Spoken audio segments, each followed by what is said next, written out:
It's time to accelerate. Hey friends, this is Andy. Welcome to episode 644 of Accelerate, the sales podcast of record. And since it's Friday, it's time for another episode of Frontline Friday with my very special co-host, Bridget Gleason. Now today, Bridget and I are going to talk about values, personal values. The personal values that the great sales professionals possess that enable them to connect and engage and inspire another human being.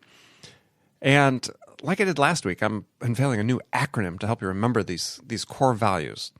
Remember last week it was GEAR, as in to gear up your sales mindset. Well, this week it's HERO, H-E-R-O, as in be a sales hero. So if you want to find out what the H and the E and the R and the O stand for, then make sure you stick around. Bridget and I are going to dive into these just for you. If you'd like to see the show notes for this episode, go to andypaul.com/644. As always, we provide a breakdown of this and all conversations you hear on Accelerate.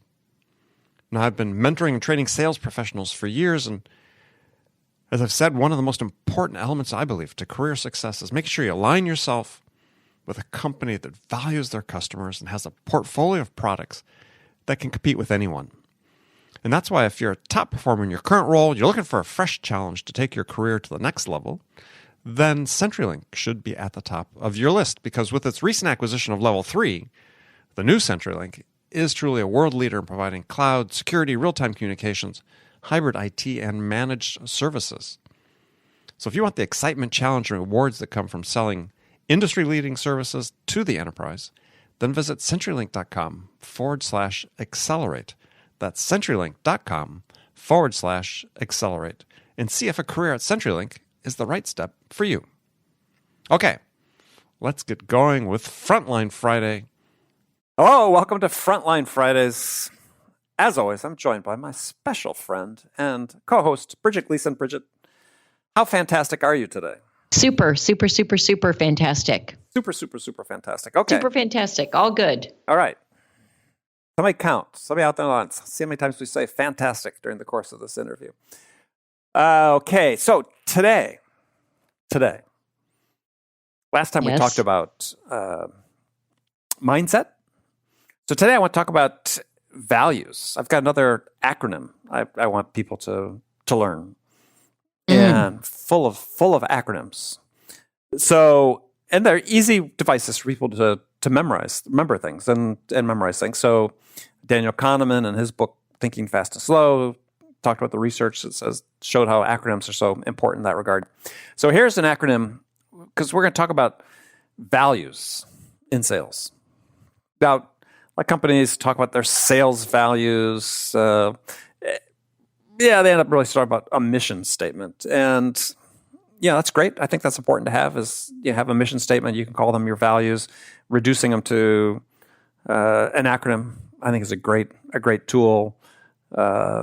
Eli Cohen in his book Saleshood talks about that. It's a great thing to do. But here we're talking more about personal values, because I believe that. Excuse me. I had somebody on the show recently, author named a venture investor from Boston, also an author. Tony Chan wrote a book called Good People. It's talking about, the most important hiring decision you can make is to hire good people, not necessarily the most skilled people, most experienced people, and so on. And excellent book. I recommend people read it or listen to the interview I did with Tony, and then go buy the book. But it got me to think about, we're talking about values. When we talk about good people, we're talking about, people reflecting the values and the character that they were raised with. And so I started thinking, okay, from a sales perspective, what do I believe are the core values that salespeople need to have? And this is not meant to be comprehensive, but to me, it's sort of 4 core values. And so I reduced it to an acronym. I have an expression I use called be a hero, and these are what I call hero values for sales, HERO. And the H sort of aligns with what we talked about previous episode about the giving mindset, but slightly different. H is for you need to be helpful, right? You need the value of being helpful to people, because that is our job as salespeople. The E is be empathetic, The R is to be responsive, and the O is to be open-minded. And I thought we'd go through those quickly here when we have the chance here on the show. So, being helpful, as I mentioned last week in last week's episode, I think sales is first and foremost a service profession. But I think it's really important for us when we say we want to be helpful is to really understand what our job is. And I think too often in sales, we think our job is to get an order. And I think the job of a salesperson is to help the buyer quickly gather the information they need to make a good decision with the least investment of their time and resources possible. That's what they want to do. That's what they're trying. That's why they're in their buying process. That's what they're trying to accomplish. I mean, they're trying to get something obviously going to have an ROI and a value for the investment. But the process of buying is there's been research on this, is just like buyers view the ability to make good decisions quickly a strategic competitive advantage in their business. So our job in sales is to help them achieve that. So go ahead.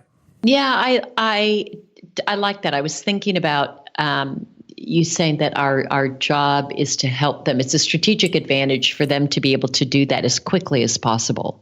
Right. And so it's recognizing this scarce commodity called time and just helping them move through it efficiently, effectively, and as we talked about in a previous episode, to have fun.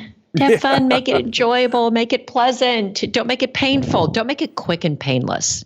Painful. Service with a smile. Service with a smile. And have some fun. Well, and I believe that though. I mean, I think you're absolutely right on. Is this? I think that was the motto for a gas station. I think for when I was a kid. I think one of the old time oil companies that no longer exists. Yeah, that was their TV commercials always. Service with a smile. But it is. I mean, if you can have fun with it as you're helping people, you'd mentioned that when we talked about fun a couple episodes ago. It is contagious. It is part of the personality that you're starting to inspire, this connection with the prospect. Absolutely. Okay, so E.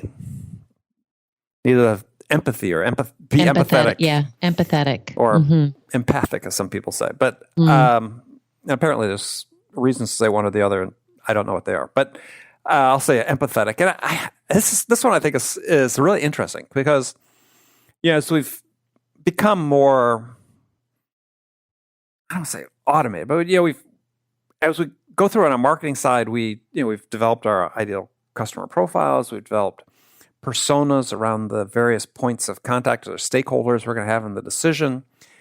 Is that I've seen where salespeople sort of get confused. They think that they have empathy for the person just because they understand the persona. And as I like to say, we sell to people, not personas.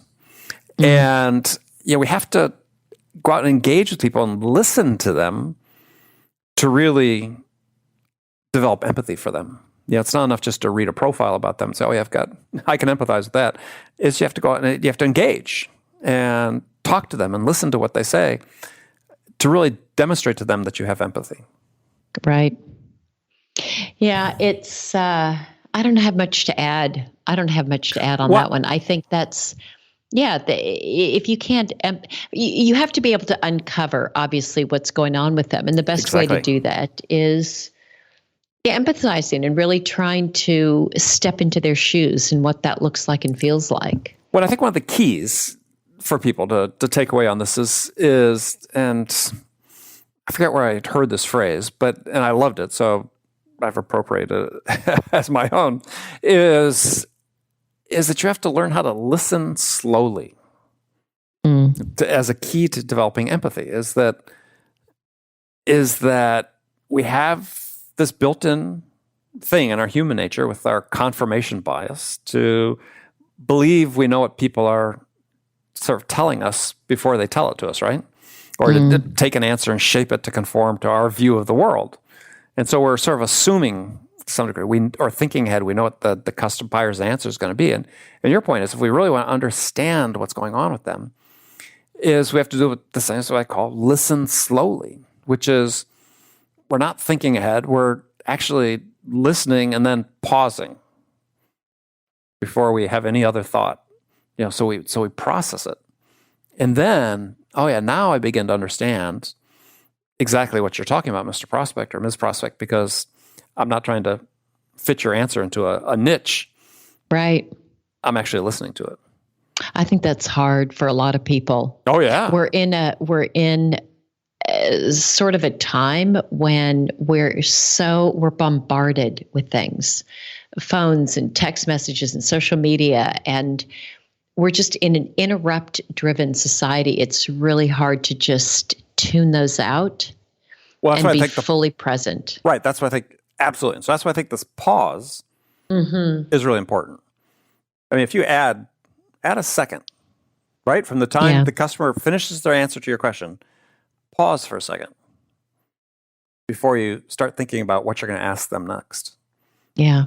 And that starts building in a little bit of a buffer for you, because a lot can happen. We think very quickly. A lot can happen in a second. But also it stops us from just defaulting immediately and jumping to that next scripted question. Right. Gives us a chance to connect. So think about this idea of listening slowly. I love that. So the R is for responsive, being responsive. And as you know, responsiveness is huge with me. And that's funny. There's some pushback I've read recently from some quote unquote sales experts saying that, buyers don't want fast answers. They discount those because they think you haven't thought about it. And quite honestly, I think that's just flat out wrong. And so I've never had a customer. What was it? They say they don't like fast answers? Yeah, because they think you hadn't thought about it. You just responded. And there's sort of this mythology that it's like the same people that say, well, if you give a proposal to a customer today, you can't call them up tomorrow and ask, follow up on it, because they'll think that you hadn't, given enough time for them to consider, or you hadn't thought about, or maybe different. You maybe had done discovery and, you got back to them too quickly with, answers to questions you uncovered discovery.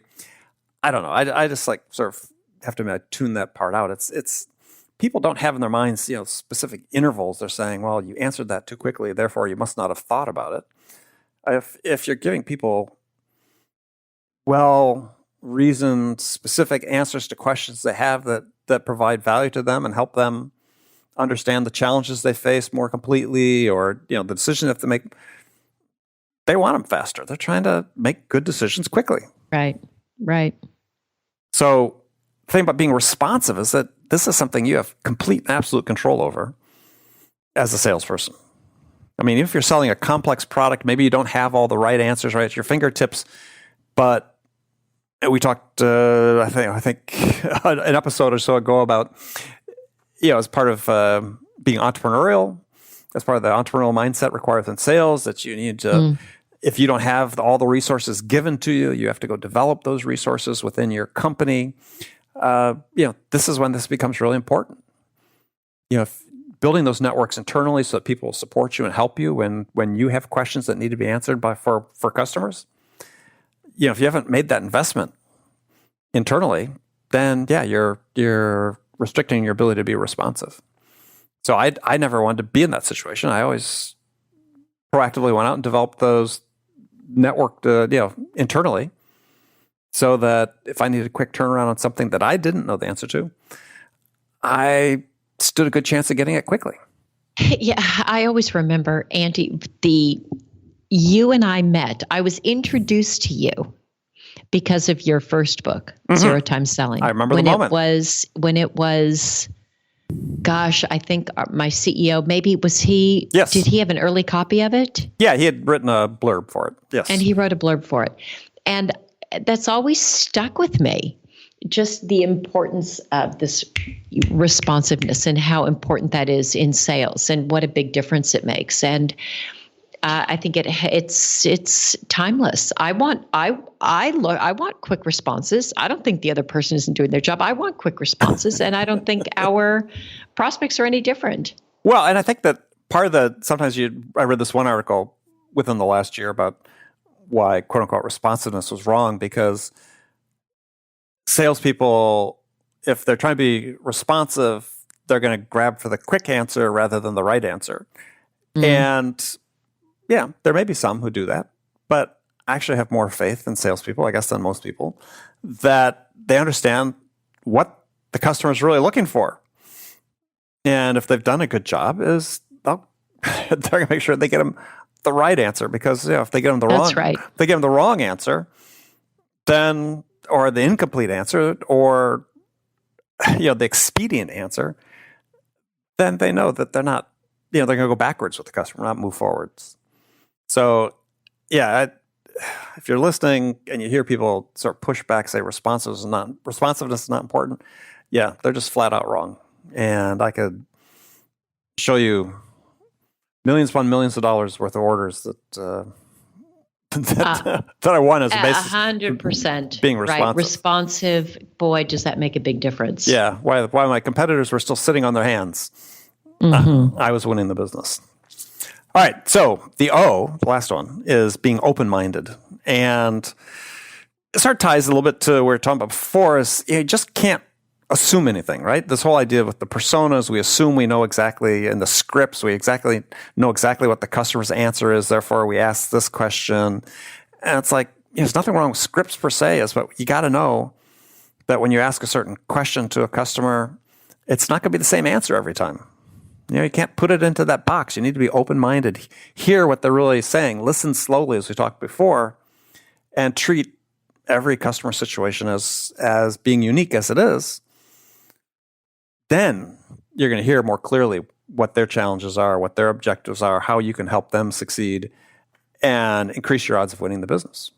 And I think, Andy, open-minded is hard.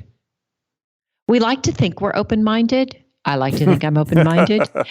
But in reality, it's hard. It's hard. It takes a lot of deliberate determination. Well, the key word is deliberate.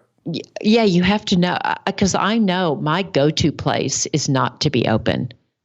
My go-to place is that my ideas are right. I think, and I don't think I'm that different than others. Absolutely. So I think to be very deliberate about trying to see another viewpoint, you have to be deliberate. It just takes some vigilance. Exactly. You couldn't have said it better.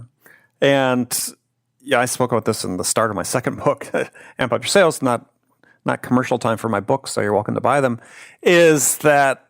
That was a good one too. Yeah, is that selling is a deliberate act. Mm-hmm. And I think this is such an important thing for people to keep in mind. It's not something you go through, paint by numbers. No, this is a deliberate act. And so every motion, every thought, every sales motion, every thought, every element of your playbook, it may be laid out, but you're taking a deliberate act. And so you have to be very thoughtful.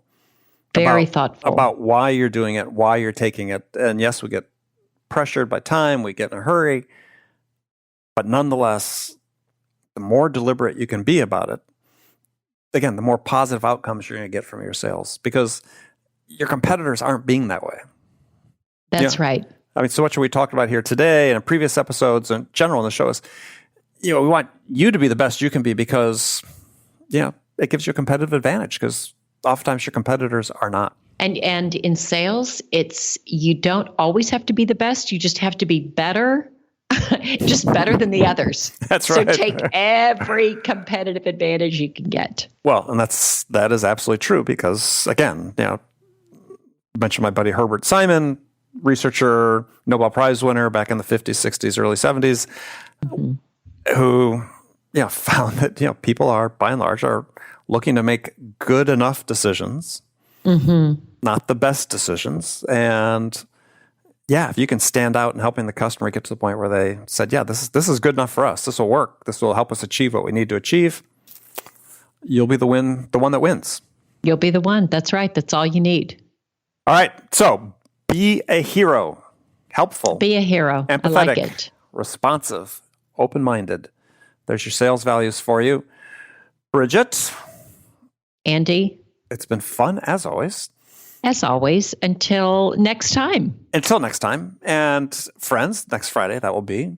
for those of you keeping track. So, friends, thank you for spending this time with us again, and we'll look forward to being with you next week. Talk then.